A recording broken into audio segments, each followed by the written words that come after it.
Hello दोस्तों, कैसे हैं आप लोग। तो दोस्तों, आज हम बात करने वाले हैं एक इंटरेस्टिंग कहानी पर। जैसा कि आपने थंबनेल में देख लिया होगा कि कुछ बातें मैंने आपको इंट्रोड्यूस कर दी है। तो दोस्तों, आज हम ऐसे ही एक वैज्ञानिक के बारे में, एक साइंटिस्ट के बारे में ऐसी बात करने वाले हैं कि कैसे ये कहानी हुई, कैसे ये खोज हुई, किस तरीके से इसका पता चला। जैसा कि आपने सुना है कि एक वैज्ञानिक थे, एक साइंटिस्ट, जिन्होंने बचपन में क्या हुआ, वो मार्केट जब जा रहे थे तो रास्ते में देखा कि मुर्गी अंडे से रही है, तो उसमें से कुछ दिन बाद बच्चे निकल रहे हैं। तो उन्होंने भी एक दिन क्या किया, मार्केट से एक दर्जन अंडे लाकर घर पे रख करके और बैठ गए उस पर। तो जैसे बैठे पैंट जो है उनकी खराब हो गई। तो ऐसी एक्टिविटीज साइंटिस्ट के माइंड में, जो साइंटिस्ट हैं उनके माइंड में ऐसी एक्टिविटीज बराबर आती रहती हैं। हर चीज में उनके पास एक क्वेश्चन होता है कि ऐसा क्यों हो रहा है, तो उसके पीछे वो कंटिन्यूअस पड़ जाते हैं। जैसा कि आपने सुना होगा, फैराडे साहब ने एक एक्सपेरिमेंट के पीछे अपनी जिंदगी के 13 साल लगा दिए थे। 13 साल में एक भी बार ऐसा रिजल्ट नहीं आया कि वो पॉजिटिविटी बना पाए, लेकिन फिर भी 13 साल तक लगे रहे वो। तो दोस्तों, ऐसे ही कहानी आज मैं बताने जा रहा हूं आर्किमिडीज साहब की आपको। आर्किमिडीज साहब की कहानी क्या है, आर्किमिडीज का सिद्धांत आपने बहुत पढ़ा होगा, बहुत बातें सुनी होंगी। आर्किमिडीज थ्योरी कैसे आई, आज मैं उसके बारे में आपको बताने वाला हूं। तो दोस्तों, क्या हुआ कि आर्किमिडीज साहब जिस राज्य में रहते थे, तो जैसे अभी मैंने छोटी छोटी कुछ कहानियां सुनाई कि साइंटिस्ट जो होते हैं उनके माइंड में बहुत सारी अलग अलग टाइप की एक्टिविटी आती रहती है। तो ऐसे आर्किमिडीज साहब के माइंड में भी बहुत सारी एक्टिविटी आती रहती थी और ऐसी ऐसी एक्टिविटी करते थे कि उस राज्य के सारे लोग उनसे बहुत परेशान हो गए थे। आए दिनों कोई ना कोई ऐसी हरकत करते रहते थे, कोई एक्टिविटी ऐसी कर देते थे जिससे लोगों को नुकसान उठाना पड़ता था।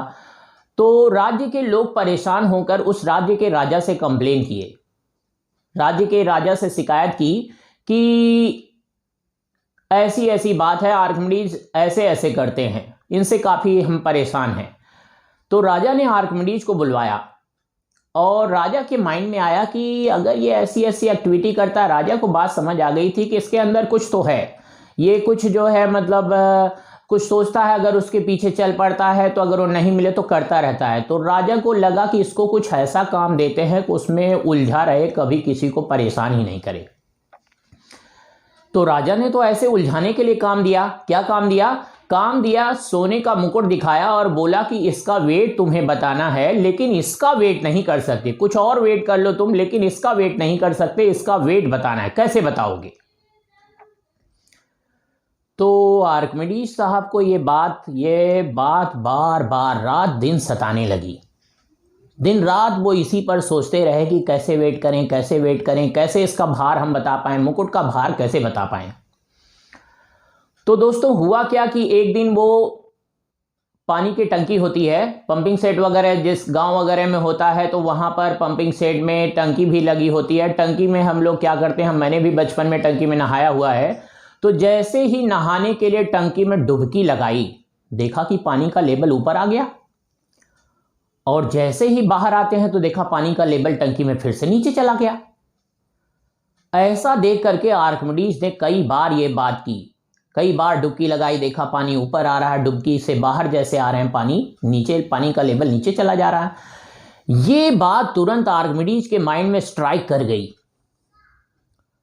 और जैसे ही ये बात स्ट्राइक की तो आर्किमिडीज साहब ने क्या काम किया, उसी हालत में उनको उनके प्रश्न का जवाब मिल चुका था, तो अब उनसे रहा नहीं जा रहा था। उसी हालत में एक तौलिया लपेटे हुए, गमछी लपेटे हुए दौड़ पड़े राजा के महल की तरफ।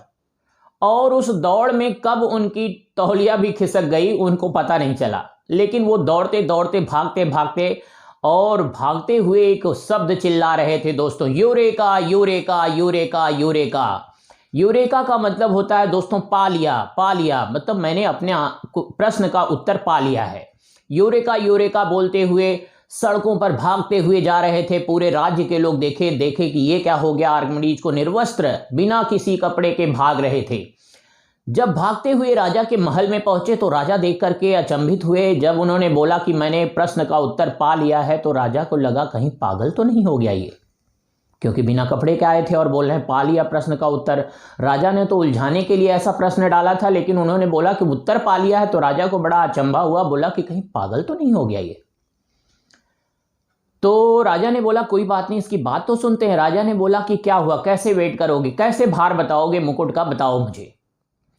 तो उन्होंने कहा कि मुकुट मंगवाइए, और एक बड़ा सा टब मंगवाया और उसके नीचे एक बड़ी सी थाल लगा दी, जिससे क्या हो, अब टब में क्या काम किया, पूरा टब पानी से भर दिया, एकदम बराबर पानी से भर दिया। भरने के बाद दोस्तों मुकुट को उसमें डुबोया। मुकुट जैसे ही डुबोया तो टब पूरा भरा हुआ था, तो उससे जो ऊपर पानी का लेवल आया वो सारा पानी, वो जो बगल में हमने थाल लगा रखी थी टब के नीचे, उसमें सारा पानी वो जो ऊपर लेवल आया वो गिर गया। फिर उन्होंने मुकुट को वापस कर दिया और थाल में जितना पानी था उसका वेट किया और बताया कि आपके मुकुट का वेट इतना ही है। और जब मुकुट का वेट किया गया तो सही में उतना ही वेट निकला, उतना ही भार मुकुट का भी निकला जितना उसके द्वारा हटाए गए पानी का भार था। तो उसी दिन से दोस्तों आर्किमिडीज की ये थ्योरी आर्किमिडीज के सिद्धांत के नाम से, यही बात हम पढ़ते आ रहे हैं। क्लास 7th में भी पढ़ते हैं, 8th में भी पढ़ते हैं, 9th में भी पढ़ते हैं, 10th में भी पढ़ते हैं, क्लास 11th में भी आर्किमिडीज का प्रिंसिपल, आर्किमिडीज का सिद्धांत हम पढ़ रहे हैं। तो इस सिद्धांत की कहानी कुछ इस तरीके से थी। तो दोस्तों इसको कहते हैं कि एक लगन से किसी चीज के पीछे अगर हम लग जाएं तो एक दिन यूरेका यूरेका हम भी चिल्लाने लगेंगे, पा लिया पा लिया। तो इस कहानी से हमें यही पता चला कि हमें किसी भी चीज से हारना नहीं है, थकना नहीं है, हर चीज का जवाब है, लेकिन हमें लगन से उसके पीछे लगना पड़ेगा दोस्तों। तो दोस्तों इस तरीके से बहुत सारी कहानियां मैं लेके आऊंगा जो आपको मोरली बूस्टअप करेगा, आपके माइंड में पॉजिटिव थॉट आएंगे। तो दोस्तों इसके लिए आप प्लीज़ ये चैनल आगे सब्सक्राइब करें, और सब्सक्राइब करने के बाद आगे और भी फ्रेंड्स को शेयर करें। जितना ज़्यादा रिस्पॉन्स होगा उससे भी अच्छी अच्छी बातें मैं लेकर के आऊँगा। आने वाले टाइम में आपको लगेगा कि बहुत सारी बातें मैंने आपको बता दी। ओके दोस्तों, धन्यवाद।